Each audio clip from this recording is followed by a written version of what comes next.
पहले दिन का खेल समाप्त हो गया दोस्तों और पहला दिन जो है भारत के लिए बहुत ही अच्छा गया। भारत ने दोस्तों गेंदबाजी भी बहुत अच्छी की और बल्लेबाजी भी दोस्तों थर्ड सेशन बहुत ही जबरदस्त की यशस्वी जायसवाल ने। और बॉलिंग में बात की दोस्तों अश्विन, जडेजा और अक्षर पटेल क्या गेंदबाजी की है दोस्तों तीनों ने मिलकर, और बुमराह की भी बॉलिंग सबसे जबरदस्त रही। So let's talk about the India versus England का पहला टेस्ट के पहले दिन की जो है हम लोग रिव्यू करने जा रहे हैं कि पहले दिन का जो है कैसा जो है टेस्ट रहा, भारत के लिए कैसा रहा, इंग्लैंड के लिए कैसा रहा, सारा चीज आज के इस वीडियो हम लोग डिस्कशन करेंगे दोस्तों। और किस तरीके से दोस्तों कि भारत जो है कैसे इस टेस्ट मुकाबले को जीत सकता है उस चीज के बारे में हम लोग चर्चा करेंगे आज के इस वीडियो में। सो जैसा कि दोस्तों आप जान रहे कि दोस्तों कि इंडिया वर्सेस इंग्लैंड का ये पहला टेस्ट में जो हैदराबाद में खेला जा रहा था और पहले ही दिन दोस्तों इंग्लैंड जो है वो 246 पे ऑल आउट हो गया, जो कि उम्मीद किया है दोस्तों कि उनकी बेसबॉल की बैटिंग जो वो काफी तक खतरनाक देखने को मिलेगी, पर दोस्तों हमारे स्पिनर के सामने जो है उनकी बल्लेबाजी बिल्कुल फीकी नजर आ रही थी। और ऐसा लग रहा था दोस्तों कि शायद इंग्लैंड के बेसबॉल नहीं कोई बच्चा ही खेल रहा है, जस्ट लाइक ऐसा ही दिख रहा दोस्तों कि हमारे इंडियन के स्पिनर अश्विन, जडेजा के सामने दोस्तों सामने दुनिया के धुरंधर बल्लेबाज भी हार मान लेते, पर दोस्तों अश्विन और जडेजा हमेशा जो है स्टार बॉलर रहे दोस्तों। और आज के मुकाबले में दोस्तों दोनों ने मिलकर जो 6 विकेट झटके, तो सोच सकते इन्हीं दोनों के बावजूद जो टीम इंडिया ने जो है इंग्लैंड को जो 246 पे ऑल आउट किया। So let's talk about the India versus England की बल्लेबाजी की बात की जाए, इंग्लैंड की बल्लेबाजी की बात की दोस्तों तो इंग्लैंड ने टॉस जीतकर पहले बल्लेबाजी करने का फैसला किया था। नॉर्मली दोस्तों शुरू में आते हैं जैक कॉर्ली और वेन डैकेट। सो दोनों में दोस्तों बल्लेबाजी काफी अच्छी तरीके से होती है। शुरू में ऐसा लगता है कि शायद जो बल्लेबाजी कुछ अच्छे ढंग की हो रही है और ऐसा लगता है दोस्तों कि शायद जो भारत जो है बुरा हाल कर देगा ये दोनों मिलकर, पर दोस्तों जिस तरीके से वापसी कराई 12वें ओवर के लास्ट गेंद पर किसने, अश्विन ने, और 55 में जो है वो क्या बोलते हैं वेन डैकेट के रूप में पहला विकेट गिरता है इंग्लैंड का। फिर दूसरा विकेट जो है मात्र दूसरे सेशन में दोस्तों जैसे ही स्टार्ट होता है वैसे ही दोस्तों दूसरा विकेट गिरता है। जो पहला विकेट गिरा था 55 में वो तुरंत ही दोस्तों 14वां ओवर में दोस्तों 55 दूसरा विकेट गिरता है ओली पॉप के रूप में, प्लस दोस्तों यानी दूसरा सेशन जैसे स्टार्ट होता है वैसे दोस्तों जैक कॉर्ली का भी विकेट गिर जाता है 60 पे तीसरा विकेट।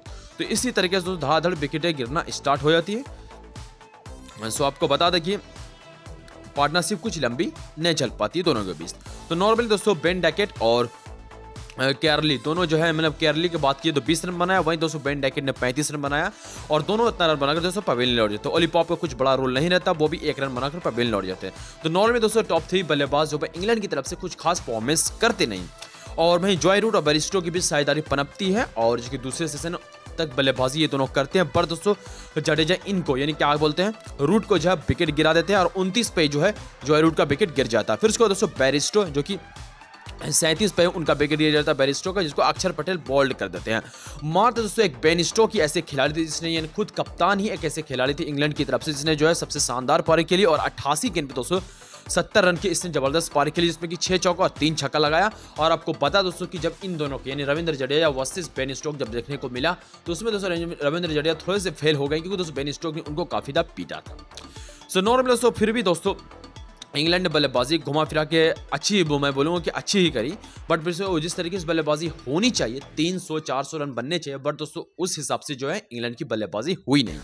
टॉम हेटली करके गेंदबाज थे, उसने 23 रन की पारी खेली, बाकी दोस्तों किसी का ये बल्ला उतना बोलता नहीं सिवाय दोस्तों एक क्या बोलते हैं बेन स्टोक और बेरिस्टो और ये बेन डैकेट के, बाकी किसी का बल्ला बोलता नहीं। और इसी के साथ दोस्तों 246 पे जो है इंग्लैंड पूरी तरीके से पहले इनिंग में ऑल आउट हो जाता है 64 ओवर ही खेलकर, जिसमें दोस्तों अगर भारत की गेंदबाजी की बात की जाए तो भारत की गेंदबाजी की तरफ से दोस्तों अश्विन ने बेहतरीन गेंदबाजी की और अपने लगभग 18 नहीं तो लगभग 21 ओवर में दोस्तों एक मेडन डालकर जो 68 गेंद डालकर 3 विकेट 68 रन देकर दोस्तों 3 विकेट लिया। वहीं दोस्तों रविंद्र जडेजा यानी जट्टू ने जो 18 ओवर में 4 मेडन डाला दोस्तों 88 रन दिया और 3 विकेट निकाले, यानी रन भी पिट पाया, मेडन भी बेच दिया। फिर उसको दोस्तों अक्षर पटेल ने भी दोस्तों 13 ओवर में 1 मेडन डाला, 33 रन दिया, 2 विकेट निकाला। फिर उसके बाद बुमराह ने भी शानदार गेंदबाजी की दोस्तों 8 ओवर में 3 रन देकर 1 मेडन डाला और 28 रन दिए और 2 विकेट निकाला। सबसे दोस्तों किफायती जो गेंदबाज रहे दोस्तों उनका नाम आता है, क्या नाम है, अक्षर पटेल। लगभग बहुत कम रन दिए, लगभग 33 रन ही दिए दोस्तों 13 ओवर में। और सिराज को जब बहुत कम बॉलिंग दी गई, मात्र 4 ओवर में दोस्तों इन्होंने 28 रन पिटवा दिया, जिस कारण से उनकी बॉलिंग कम दी गई। शुरू में जब सेशन स्टार्ट हुआ था पहला सेशन में दोस्तों सिराज को बॉलिंग दी गई, पर दोस्तों उसने काफी रन पिटवा दिए थे। सो पहला दिन यानी थर्ड सेशन के लास्ट में लगभग 3 या 3:30 बजता होगा, तब जाकर जो है भारत की क्या बोलते हैं इंग्लैंड की पूरी टीम ऑल आउट हो जाती है। तब आती भारत की बल्लेबाजी, और भारत की बल्लेबाजी जो है वो बड़ी शानदार देखने को मिलती है दोस्तों। इस तरीके से शानदार देखने को मिलती है, कहने की बात नहीं दोस्तों। जिस तरीके से शुरू में लग रहा था कि शायद जो है भारत जो है थोड़ा बहुत हार मान लेगा, बट दोस्तों जिस तरीके से भारत ने बल्लेबाजी करके दिखाया, नॉर्मली तो सब पहले दिन ऐसा है बल्लेबाजी, तो दूसरे दिन कैसा बल्लेबाजी होगा बाकी हम दोस्तों मजा आ जाएगा। सो नॉर्मली दोस्तों इंग्लैंड जो है बहुत सारा मतलब अपना रिव्यू जो है वो गवा बैठा था, लगभग कि 3 रिव्यू जो है वो अपना पहला इनिंग में गवा दिया, सोच सकते हैं। यानी तीनों के तीनों रिव्यू में, और वो भी तीनों रिव्यू दोस्तों उनका जो है फेल हो गया, सोच सकते हैं पहले ही इनिंग में। और पहले इनिंग में सोच सकते कि पहले ही थर्ड ही सेशन में दोस्तों उनका तीनों का तीनों रिव्यू बर्बाद हो गया टीम इंग्लैंड का। सो दोस्तों नॉर्मली इंडिया की तरफ से यशस्वी जायसवाल और रोहित शर्मा बल्लेबाजी करने उतरते हैं दोस्तों, और जिस कारण जो आकाश चोपड़ा जैसे कमेंटेटर जो उनको नाम यानी यशस्वी जायसवाल को नाम देते हैं यस बॉल का। उसी तरीके से बल्लेबाजी ही उसने किया दोस्तों, शुरू से ही दोस्तों चौका छक्का इनका चलता ही रहा, और लग ही नहीं रहा दोस्तों कि टेस्ट चल रहा है, जैसे लाइक ये वनडे ही खेल रहे। इस तरीके से इसने जो बल्लेबाजी करके देखा यशस्वी जायसवाल का। और आपको बता दें कि 70 गेंद में 76 रन की नाबाद पारी खेलकर जो है ऑलरेडी जो यशस्वी जायसवाल अभी क्रीज पर खड़े हैं, और 9 चौका 3 छक्का लाए, सोच सकते हैं।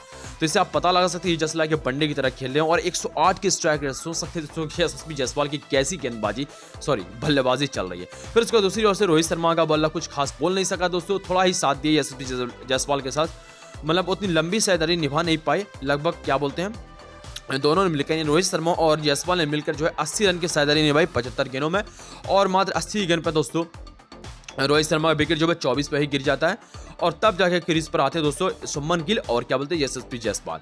बट दोस्तों रोहित शर्मा का विकेट गिरने के बावजूद भी यशस्वी जायसवाल जिस तरीके से बल्लेबाजी करके नजर आए दोस्तों, बाकी हम यशस्वी जायसवाल को मानना पड़े। तीनों फॉर्मेट दोस्तों ये किंग का जाने वाले आने वाले फ्यूचर में दोस्तों इंडिया का फ्यूचर काफी बेस्ट नजर आ रहा है यशस्वी जायसवाल के हाथों दोस्तों। तो नॉर्मली दोस्तों पहले दिन का खेल समाप्त हो जाता है, यशस्वी जायसवाल और शुभमन गिल जो क्रीज पर रहते हैं, और आपको बता दें कि अभी भी भारत जो है वो 127 रन पीछे है। तो जाहिर सी बात है कि अभी तो एक सेशन में लगभग आधा सेशन ही बल्लेबाजी किया और आधा रन बना दे इंग्लैंड के बराबर। तो जाहिर सी बात है कि अगले दिन पूरे दिन अगर टीम इंग्लैंड बात और नहीं कर पाती टीम इंडिया को, तो जाहिर सी बात है कि टीम इंडिया जो है लगभग 300-400 रन का स्कोर भी अगर खड़ा कर देती है, तो जाहिर सी बात है कि भारत जो है दूसरे यानी कल ही टेस्ट जीत सकता है, कोई बड़ा बात नहीं दोस्तों। अगर 2 सेशन तो बल्लेबाजी करती है भारत इसी तरीके से बल्लेबाजी आज हुई दोस्तों, तो नॉर्मली 300 से 400 रन बन जाएंगे। और जब इंग्लैंड को दी जाएगी बल्लेबाजी, और इंग्लैंड दोस्तों नॉर्मली 150-200 के अंदर ऑल आउट हो जाता है, तो जाहिर सी बात है कि इंग्लैंड का कहानी अब खत्म हो जाएगा दोस्तों। वो बेसबॉल बड़ा नामी ग्रामी बेसबॉल था कि इंग्लैंड में दोस्तों इंग्लैंड को हराना अब बहुत मुश्किल होगा, क्योंकि दोस्तों सामने ब्रेंडन मैकलम है। तो उनका जब से वो कोच बने हैं, तो तब से इंग्लैंड की बल्लेबाजी और भी उनका रन रेट में और भी बढ़ोतरी आई है। जो रन रेट दोस्तों 3.10 कुछ रन था, 3.2 था, वो दोस्तों बढ़कर जो है 4+ हो गया है। तब दोस्तों वो आप दूसरी टीम जैसे लाइक ऑस्ट्रेलिया के सामने अच्छी बल्लेबाजी कर सकते हैं, इंग्लैंड के सामने पाकिस्तान के सामने कर सकते हैं, पर दोस्तों भारत अलग देश है, भारत का ताकत ही दोस्तों स्पिनर बॉलर, और भारत में हराना दोस्तों इंग्लैंड के लिए काफी ज्यादा मुश्किल होने वाला है। प्लस दोस्तों आपके पास बॉलिंग ऑप्शन भी कम है, बेन स्टोक्स उनसे भी बॉलिंग नहीं होगी, प्लस दोस्तों जैक लिक्स के बहुत ही अच्छे से यशस्वी जायसवाल खेलें, तो जाहिर सी बात है दोस्तों कि भारत की अब कोई भी कमजोरी नहीं है। कमजोरी बस यहीं पे हो सकती है कि अगर भारत जो है बल्लेबाजी कम यानी 200 जिस तरीके से इंग्लैंड ने ऑल आउट कर दिया इंग्लैंड ऑल आउट हुए हैं, उसी तरीके से भारत ऑल आउट हो जाता तो जाहिर सी बात है मैच में थोड़ा सा टक्कर देखने को आपको मिल सकता है, और टक्कर शायद देखने को मिलेगा भी दोस्तों, क्योंकि रोहित शर्मा का विकेट गिर चुका है, विराट कोहली भी नहीं है। अगर यशस्वी जायसवाल जल्दी आउट हुए थे कल, तो जाहिर सी बात है भारत के लिए परेशानियां बढ़ सकती है, क्योंकि एक जो जिम्मेदार बैट्समैन वो केएल राहुल ही नजर आते हैं, उसके बाद बाकी और कोई भी बल्लेबाज नहीं जो बड़ा स्कोर करके दिखा सके। तो नॉर्मली दोस्तों भारत के लिए परेशानियां ये हो सकती है कि अगर भारत जो है जल्दी ऑल आउट हो जाता है, तो भारत को जो है बॉलिंग से जीतना पड़े, क्योंकि तो बॉलिंग में बहुत सारे सीनियर खिलाड़ी जैसे लाइक अश्विन जडेजा, ये दोनों जो है इतने खतरनाक बॉलर है कि आई थिंक इंडिया में इन दोनों के सामने कोई भी टीम नहीं टिक सकती। सो नॉर्मली दोस्तों अगर भारत की बल्लेबाजी खराब होती है, तो बॉलिंग से भारत को मैच जीतना ही पड़ेगा। सो नॉर्मली अगर पहला दिन बोला जाए, तो भारत की जो है बल्लेबाजी बहुत ही जबरदस्त रही, और गेंदबाजी भी जबरदस्त रही।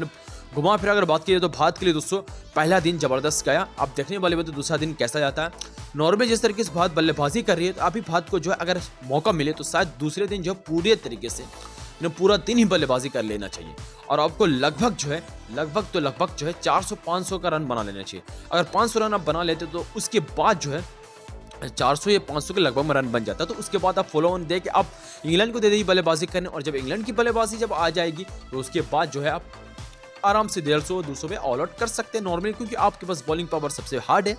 और जाहिर सी बात है दोस्तों आप बल्लेबाजी अच्छे से कर सकते हैं, क्योंकि इंग्लैंड जो है अपना तीनों जो रिव्यू खो चुका है वो भी पहले ही दिन के थर्ड सेशन में। तो जाहिर सी बात है कि आपके पास मौके बहुत सारे हैं। अगर आप आउट भी रहते हैं, एम्पायर नहीं आउट देता तो आपके लिए चांसेस बढ़ सकते हैं। तो नॉर्मली दोस्तों बात की पहले दिन की बल्लेबाजी जबरदस्त है और गेंदबाजी उससे भी जबरदस्त रही। और अश्विन जडेजा ने जिस तरीके से गेंदबाजी करके दिखाए, प्रोडक्टिव भी अश्विन जडेजा। प्लस दोस्तों यशस्वी जयसवाल की बल्लेबाजी को भी बोलना पड़ेगा, जैस बॉल को बैटिंग को भी बोलना पड़ेगा दोस्तों। वाकई में दोस्तों पहला दिन बात करिए बड़ा ही शानदार रहा और हैदराबाद के फैंस को बात ने खुश ही कर दिया। सो दोस्तों मिलते हैं इस वीडियो में, तब तक के लिए बाय। अगर आप लोगों ने अभी तक हमारे चैनल सब्सक्राइब नहीं किया जरूर हमारे चैनल को सब्सक्राइब कीजिए। तो मिलते हैं इस वीडियो में, तब तक के लिए बाय।